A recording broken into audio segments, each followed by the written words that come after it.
most noble Mexicans, whose ancient origin is found in the brilliant rays cast like arrows by the sun. Mark well the time of year. This day is given to laud and honor in our way the highest of our gods. Come clad in ornaments of your station assigned, and to your piety let happiness be joined. With festive pageantry, worship the all-powerful God of Seeds.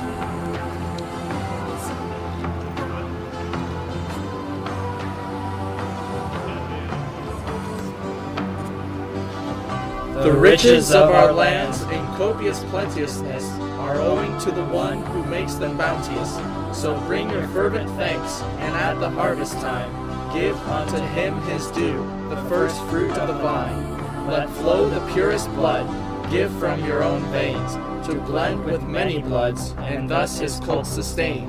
With festive pageantry, worship the all-powerful God of Seeds. So great a number are the gods that our religion sanctifies, so many in this place alone, the many rites we solemnize, that this, our royal city, is the scene of cruelest sacrifice. 2,000 gods are satisfied. But human blood must be the price. Now see the entrails that still throb. Now see the hearts that redly beat. And though the gods are myriad, our gods are so many, I repeat. The greatest God among them all is our great God, the God of Seeds. And rightly so, for he alone has sustained our monarchy for all the riches of the field. We owe to him our fealty, and as the greatest benefice in which all others are contained, is that abundance of the land, our breath and life by it maintained. We name him greatest of the gods.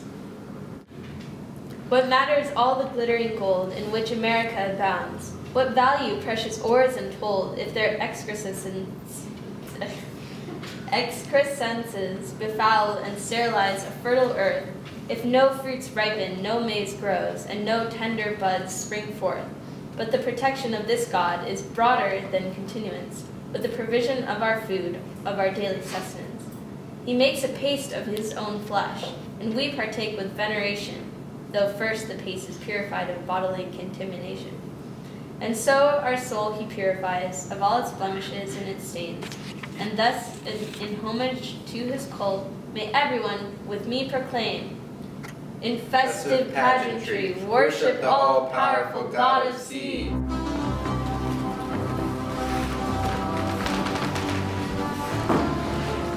How is it then, as you are zeal, your Christian wrath can tolerate that here with blind conformity they bow before idolatry, and superstitious elevate an idol with effrontery above our Christianity? Religion, do not be dismayed. My compassion you upbraid.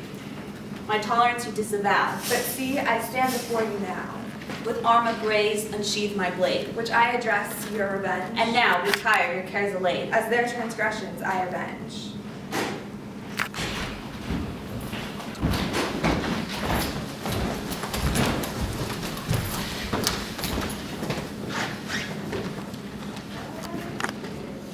They are here. I will approach. And I as well, with all compassion, for I would go with tones of peace before unleashing your aggression, to urge them to accept my word and in faith be sanctified. Then let us go, for even now they practice their revolting rite. And with festive pageantry, worship the all-powerful God of Seeds. They are here. I will approach. And I as well, with all compassion, for I would go with tones of peace before unleashing your aggression, to urge them to accept my word and in faith be sanctified. Then let us go, for even now they practice their revolting rite. And with festive pageantry, worship the great God of Seeds. Hear me, mighty Occident, America, so beautiful. Your lives are led in misery, though your land is bountiful. Abandon this unholy cult which the devil doth incite. Open your eyes, accept my word, and follow in the path of light, fully persuaded by my love. These unknown persons, who are they who now before my presence stand? O gods, who ventures thus to stay the festive moment's rightful course? What nations these, which none has seen? Do they come here to intervene, my ancient power contravene? Oh, lovely beauty, who are you, fair pilgrim from another nation? I ask you now, why have you come to interrupt my celebration? Christian religion is my name, and I propose that all will bend before my power, before the power of my word. A great endeavor you intend. A great madness you display. The inconceivable you scheme. She must be mad. Ignore her now. Let them continue with our theme. With festive pageantry, worship the all-powerful God of seeds. How barbaric, Occident. And you, blind adultery, Can you presume to scorn my wife? beloved Christianity, For brimming to the vessel's lip, we see your sinful degradation. the Lord, our God, will not allow that you continue in transgression. And he sends me to punish you. And who are you, who terrorize all those who gaze upon your face? I am zeal. Hence your surprise? For when religion you would scorn with practices of vile excess, Then zeal must enter on the scene to castigate your wickedness. I am a minister from God, who, witnessing your tyranny, the error of these many years, Of lives lived in barbarity, has reached the limits of his grace, and sends his punishment through me. and thus these armed and mighty hosts, whose gleaming blades of steel you see, Are his ministers of wrath, the instruments of holy rage. What God, what error, what offense, what punishment do you presage? I do not understand your words, nor does your argument persuade. I know you not who, brazenly, with thus our rituals invade, and with such zeal that you prevent that in just worship people say. With festive pageantry, worship the great God of seeds. O mad, blind, barbaric man, disturbing our serenity. You bring confusing arguments to counter our tranquility. You must immediately cease, unless it is your wish to find all here assembled turned to ash, with no trace even on the wind. And you, husband, and your vassals, you must close your eyes and ears. Do not heed their fantasies. Do not listen to their lies. Proceed, continue with your rites. Our rituals shall not be banned by these nations still unknown, so newly coming to our land. And with festive pageantry, worship the great God of seeds. As our first offering of peace, you have so haughtily disdained. except the second, that of war. From war we will not be restrained. War, war, to arms, to arms. What is this wrath the gods devise? What are the weapons here displayed that so confound my awestruck eyes? Ho, my soldiers, ho there, guards! Those arrows that you hold prepared, now send them against the enemy. Why have the gods their lightning bared to strike me down? Why are these spirits that fall like fiery laden hail? What are these creatures, man and horse, that now my followers assail? To arms, we are at war! Long live Spain, her king we hail!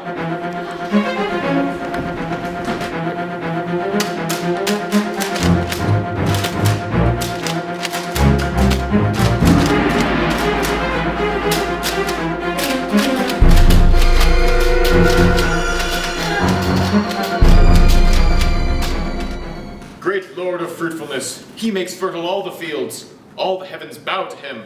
It is he the rain obeys, and finally, of all our sin, he cleanses us. Then of his being makes a feast to nurture us. Tell me whether there be, in a God so bounteous, any greater benefice than I give in this summary. Those many wonders you recount, the miracles to which you swear, the shining light, the flashing gleam you glimpse through superstition's veil, the prodigies, the prophecies, the portents we heard you detail, attributing their consequence to your mendacious deities, are but the work of one true God, his wisdom and his sovereignty. For if the flowering meadows bloom and gardens yield their rich supply, in the fields are fertilized, and if their fruits do multiply, if the plants from seedlings grow, and if the clouds their rain distill, All must come from his right hand, and never will the arm that tills, nor the rain that feeds the earth, nor the warmth that wakes the weeds, have the power to make plants live, if Providence has not decreed that they have life, all nature's green, her verdant soul is his design. And if this is, as you say, is he, tell me, so benign, this God of yours, your deity, so kind that he will tolerate that I touch him with my hands, like the idol I create from many seeds, and from the blood of innocence, blood that is shed for this alone, this one intent. Although in essence the Godhead is both invisible and vast, as the essence is combined, and with our being bound so fast, thus he is like to humankind, and his benevolence allows, that undeserving though they be, he may be touched by hands of priests. In this much, then, we are agreed. For of my God the same is true, and none may touch our deity except for those who, as his priests, to serve him have authority. Not only may he not be touched, but neither may he enter in his chapel who are not ordained. What reverence, whose origin were better found in our true God. Then tell me, though much more you swear, is this God formed of elements that are as exquisite, as rare, as that of blood shed valiantly and offered up as sacrifice, as well as seeds, our sustenance? His majesty, I say this twice, is infinite and without form, but his divine humanity found in the sacrament of Mass, with mercy, not with cruelty, assuming the white innocence that in the seeds of wheat resides, becomes incarnate in these seeds, in flesh and blood is defined. Here in this chalice of his blood, the blood he sacrificed for us, that on the altar of the cross, unsullied, pure in righteousness, was the redemption of the world. I stand in awe of all you say, and hearing, I want to believe. But could this God that you portray be so loving that as food he would give himself to me, like the God that I adore? Yes, for in his wisdom he came down with only this in view, to live on earth among mankind. So, may I not see this God, that true persuasion I may find? And I as well. Thus will it be that my obsession be forgot. Oh, you will see, once you are washed in the crystalline holy font of baptism. Yes, this I know. Before aspiring to come near the fruitful table I must bathe. That ancient rite is practiced here. That bathing for your rituals will not cleanse you of your stains. What bathing will? The sacrament, which in pure waters like the rains, will cleanse you of your every sin. The magnitude of this you bring as notices, as yet I cannot comprehend, of everything I would know more, and in detail, for I am moved by powers divine, inspired to know all you can tell. An even greater thirst is mine. I would know of the life and death of this great God found in the bread.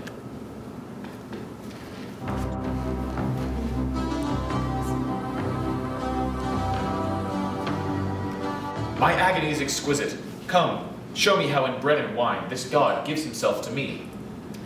Now are the Indies all agreed, there is but one true God of seeds.